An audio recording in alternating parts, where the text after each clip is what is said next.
শ্রী রাম।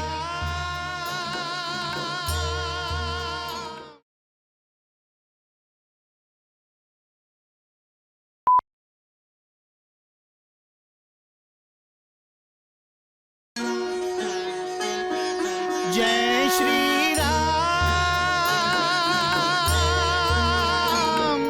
जय जय श्री राम।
श्री राम जय राम जय जय राम, श्री राम जय राम जय जय राम, श्री राम जय राम जय जय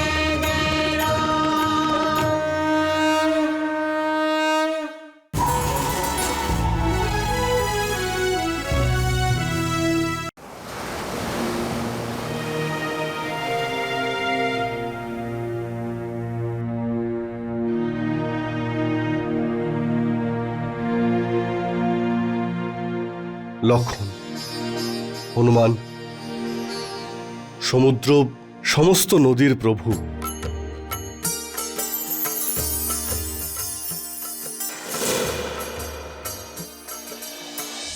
জ্যেষ্ঠ, এমন মনে হচ্ছে যেন এই সমুদ্র রাবণের শুভাকাঙ্ক্ষী হয়ে গেছে। কিন্তু এখন আমায় কেউ বাধা দিতে পারবে না লক্ষণ। সীতাকে আমি দেখতে পাচ্ছি না, আর সীতাও আমাকে দেখতে পাচ্ছে না।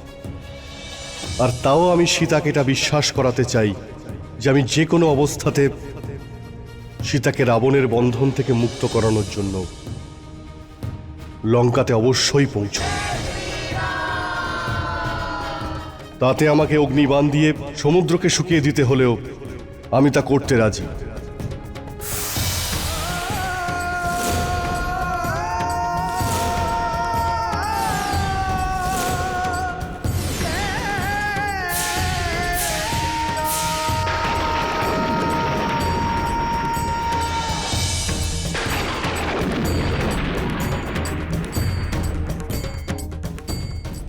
শুনলেন আপনি মাতা ত্রিজটা? এটা রঘুনন্দনের কুদণ্ড ধনুকের টঙ্কার। রঘুনন্দন এই টঙ্কারের দ্বারা আমাকে সংকেত দিচ্ছেন। লঙ্কেশ, জ্ঞানীরা এটাও বলেছেন যে কাম, ক্রোধ, লোভ, মাৎসর্য এই সবই নরকের দ্বার উন্মুক্ত করে। এই সমস্ত পথ ছেড়ে প্রভু শ্রীরামের শরণে আসুন, যাকে ভক্তি সমস্ত সাধু, সমস্ত মহাপুরুষ করেন। তুমি তোমার সীমা লঙ্ঘন করছো। পিতা, আমাদের গৌরবশালী ত্রিলোক বিজয়ী এই রাক্ষস কুলে একমাত্র তাতশ্রী এমন যিনি। আমি রাক্ষস বংশজাত নই বৎস ইন্দ্রজিৎ। আমি পরম পুণ্যাত্মা মহর্ষি পুলস্ত্যের বংশজাত।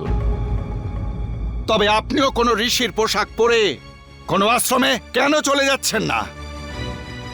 এই লঙ্কায় আপনি কোন আশায় রয়েছেন তাতশ্রী?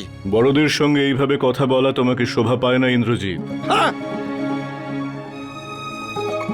মহারাজ দশানন, যাকে আপনি সাধারণ বনবাসী বলে মনে করছেন, ওনার শৌর্যগাথা, পরমবীর সুবাহু, বীরাক্ষ, সম্বক, খর, দূষণ, ত্রিশরা আর মহাবলী বালির মতো পরলোকগত আত্মা আজও শুনিয়ে চলেছে। আর আগামী দিনেও শোনাবে। আপনি শুধু আমার মহারাজই নন, আমার জ্যেষ্ঠ ভ্রাতাও। আমি আপনাকে পিতার মতোই সম্মান করি। আমি যা বলছি তা বিশ্ব বা বংশের ভালোর জন্যই বলছি মহারাজ। আপনি সম্পূর্ণ ভুল পরামর্শ দিচ্ছেন তাতশ্রী।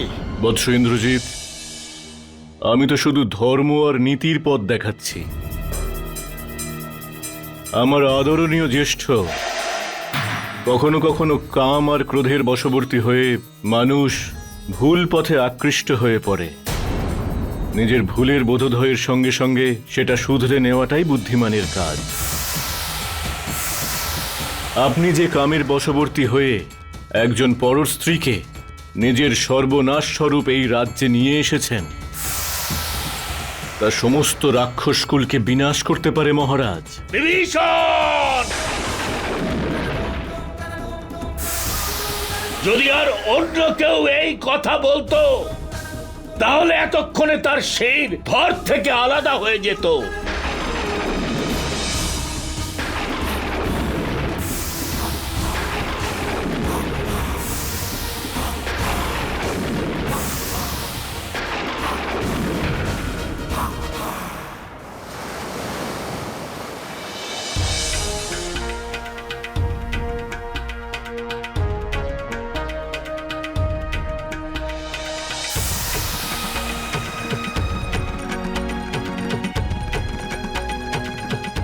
মহারাজ সুগ্রীব, সমুদ্র পার করে লঙ্কাতে পৌঁছানোর কোনো উপায় বলুন না। আমাদের আর লঙ্কার মাঝে যে সমুদ্র আছে তা আমাদের নিরাশ করছে মহারাজ সুগ্রীব। গতবার তো পবনপুত্র সমুদ্র লঙ্ঘন করে সমস্যার সমাধান করেছিলেন, কিন্তু এবার সম্পূর্ণ সৈন্যদল আমাদের সাথে। সেই জন্য অতি শীঘ্র আমাদের সম্পূর্ণ সৈন্যদল নিয়ে ওপারে যাওয়ার উপায় ভাবতে হবে। হ্যাঁ রঘুনন্দন, জাম্বুবান কিন্তু ঠিকই বলছেন। শীঘ্রই আমরা সকলে মিলে সমুদ্র পার করার উপায় বের করে ফেলব। আর একবার যদি এই সমুদ্র পার করার উপায় আমরা পেয়ে যাই, তাহলে লঙ্কা আর লঙ্কাধিপতির বিনাশ অবশ্যম্ভাবী।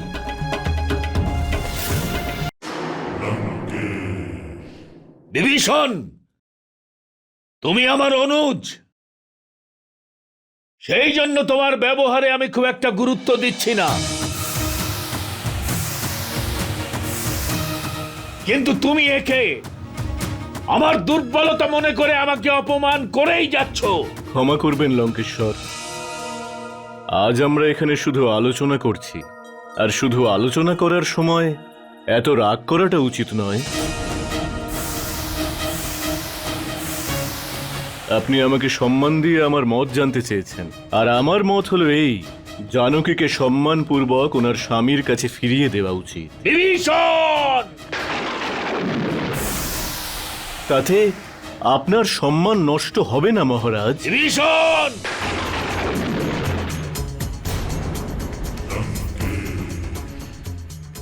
তিলক আমাকে দুর্বল ভাববে,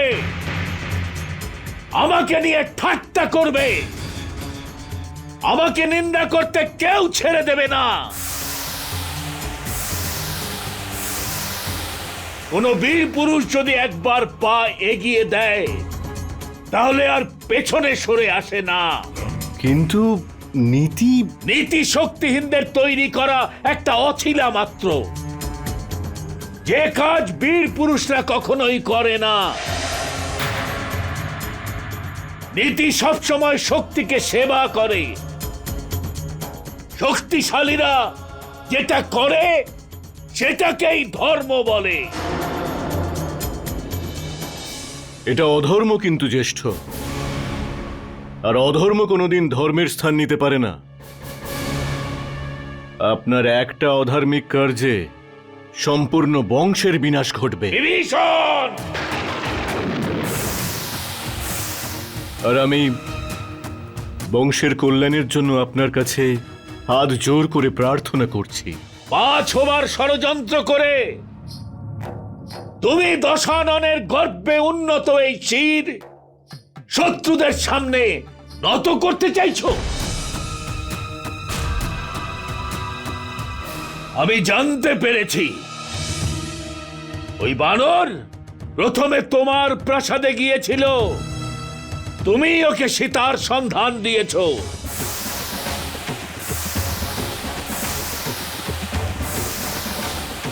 ও সম্পূর্ণ লঙ্কায় আগুন লাগিয়েছে, কিন্তু তোমার প্রাসাদ ছেড়ে।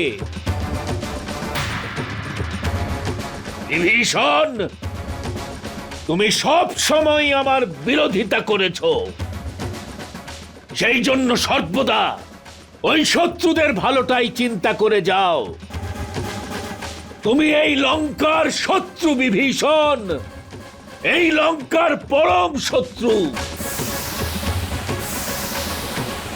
আমাকে ধর্ম আর নীতির শিক্ষা দান করার চাইতে ওই বনবাসীদের গিয়ে শিক্ষা দান করো। এই লঙ্কায় আর তোমার কোনো স্থান নেই। না জ্যেষ্ঠ, এটা সত্যি নয়। আমি সর্বদা আপনার ভালো চেয়েছি, আমি সর্বদা আপনার কল্যাণ কামনা করেছি। আমি পুনরায় আপনার পা ধরে প্রার্থনা করছি যে রামের সঙ্গে বৈরিতা করবেন না। উনি ত্রিলোকের অধিপতি। আর দূর হয়ে যাও কুলো কলঙ্ক।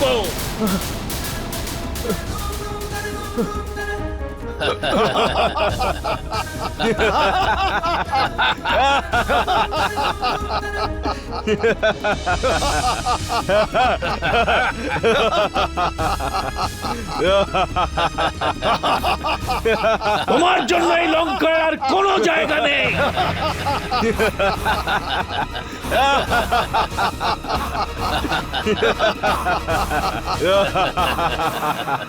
আজ আমার উপর যারা হাসছ, আমি তোমাদের সবার ভাগ্যে মৃত্যুর অনিবার্য পরিণাম দেখতে পাচ্ছি। শাস্ত্রে লেখা আছে, বিনাশকালে বিপরীত বুদ্ধি। নিজের বিনাশমুখী প্রাণীকে যদি ভগবান স্বয়ং কল্যাণের কথা বোঝান, তাও সেটা তার বোধে আসে না।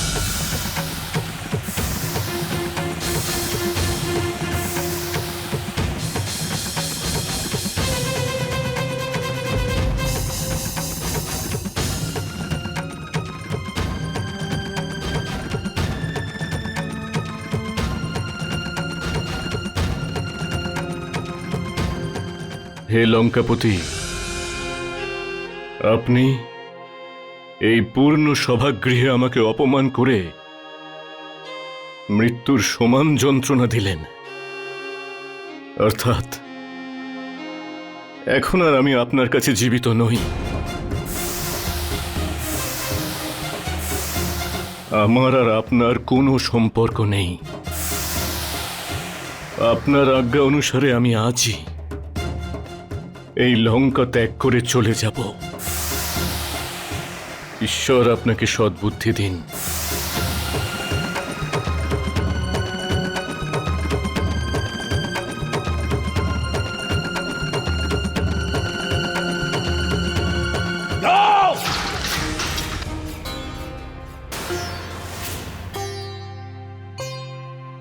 दम्भी का जी नहीं भरा, मार अनुज को लात। क्रोध विवश हो मुकुट पर, कर दिया पद आघात। होनी की है बात।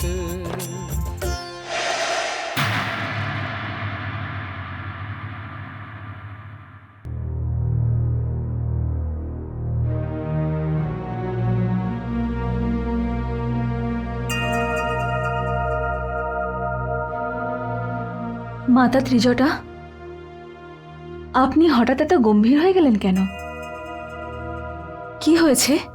সীতা, আমার মনে হচ্ছে যে লঙ্কার বিনাশকাল এসেই গেছে। কারণ বিনাশকালেই সবারই তো বুদ্ধিভ্রষ্ট হয়, ঠিক যেমন দশাননের হয়েছে। কেন? কি করেছে ওই দুষ্ট? সদাচার আর ধর্মের প্রতীক পূজনীয় নিজের ছোট ভ্রাতা ধর্মাত্মা বিভীষণকে লঙ্কা থেকে বের করে দিয়েছেন দশানন। বারবার রাক্ষস জাতি আর লঙ্কার প্রজাদের কথা ভাবলেই আমার মাথায় শুধু একটাই চিন্তা আসে, যে আমি আমার প্রজাদের বাঁচাতে চাইলে কিভাবে বাঁচাবো।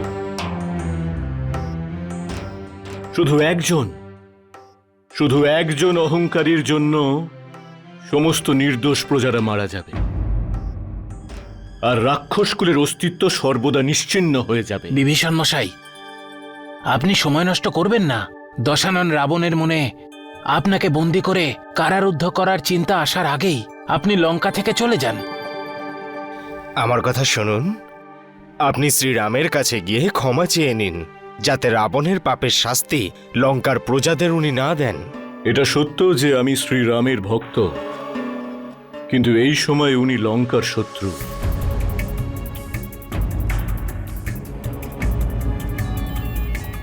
আর লঙ্কার শত্রুকে সহায়তা করা কি অধর্ম হবে না?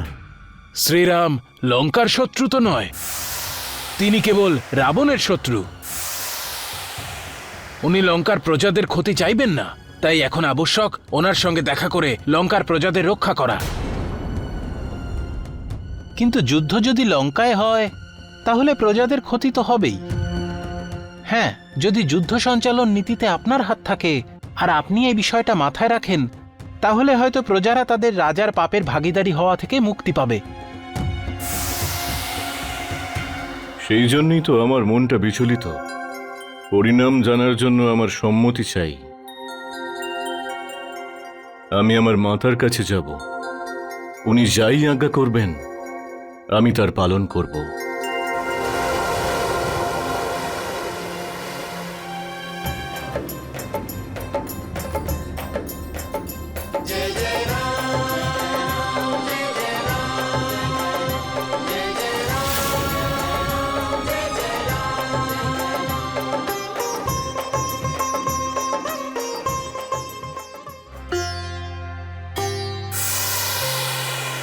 किं कर्तव्य विमूढ़ से खड़े सिंधु के तीर, सिंधु पार कैसे करे सोच रहे रघुवीर, सन्मुख नीर ही नीर।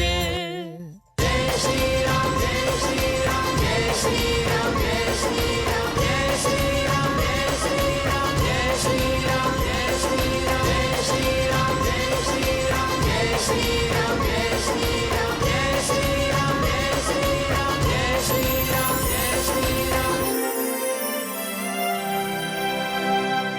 তোমার স্থান আমার হৃদয়ে হনুমান।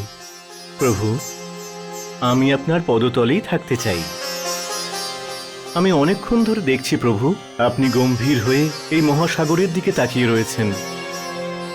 আমি জানি প্রভু, আপনি আর ভ্রাতা লক্ষণ এই মহাসাগরের মতোই মহান, গহীন ও গভীর। নিজের ব্যথা কখনো প্রকাশ করেন না। প্রভু, আমি জানি যে আপনি এখানে এসেই সীতামাতার কাছে পৌঁছতে পারবেন না, সেই জন্যই আপনি ব্যাকুল। আর আপনার ব্যাকুলতা আপনার চোখে স্পষ্ট ফুটে উঠেছে।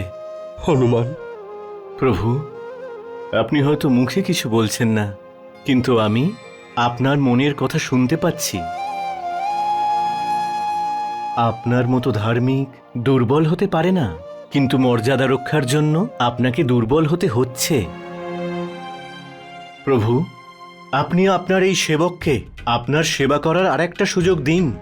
আমি আপনাকে আর ভ্রাতা লক্ষণকে নিজের স্কন্ধে বসিয়ে এই সমুদ্র অতিক্রম করে লঙ্কা নিয়ে যাব। আমার তোমার শক্তির ওপরে সম্পূর্ণ আস্থা রয়েছে, কিন্তু বানর সেনাদেরও লঙ্কাতে পৌঁছানো অতি আবশ্যক। প্রভু, আমি আপনার আশীর্বাদে সমগ্র বানর সেনাকে সমুদ্রের ওই পারে লঙ্কায় নিয়ে যেতে সক্ষম। হনুমান, আমি এতটা স্বার্থপর হতে পারবো না। জানি না হনুমান, আমাদের মধ্যে কি সম্পর্ক আছে। প্রভু, আপনি হলেন আমার প্রভু, আমার ভগবান। হনুমান, প্রভু,